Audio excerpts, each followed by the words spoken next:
So, yun guys, dito na tayo sa Commonwealth Market, no? Ayan. Ito, yung mga manok. Paalig, yan. Ito, mga ulo. Yan, kung mag-iihaw-ihaw kayo mga brad, no? Pwede ka nang kumuha dito. Mas magkano sa ulo? Dito sa paa? Kilo? So yun guys, no? May idea na tayo para ano, 40 pesos ang isang kilo ng ulo. Ang ihaw-ihaw, ya adobo, paihaw, yan. Mga pang business lang. So ito, paa. Thank you kuya.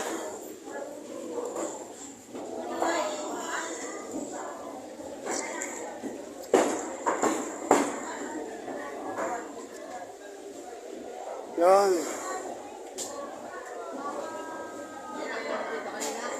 Tanghali na kasi guys, kaya kaya wala tayong ganong abutan dito na isda ano yan, tumpok, 30. Magkano pandaan dito? 130. Ito, tumpok, 30.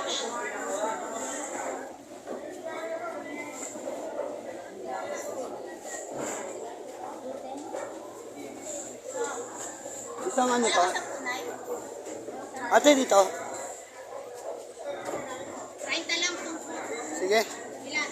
Isa lang. Dalawin mo na, 50. Sige. Sige.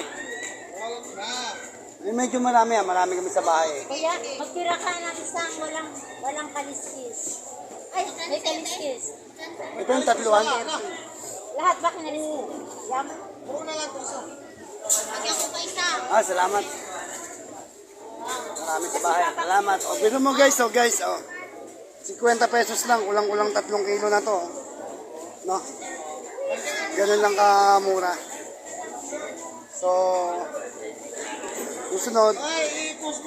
Ayan, si Manong, tagalinis dito yan sa Commonwealth. No? Ayan, okay. Mabilis maglinis yan. Anong pangalan nito? Anong pangalan ng store nyo? Gis. Ayan, si Kuya, hanapin nyo dito guys ha. Ayan, sa mga bangos, boneless yan. Pag ang galing yan si Kuya. Malit na kape, Okay. 120. Guys ha, update ko na lang kayo ha. Update ko kayo. Bye-bye na Kuya.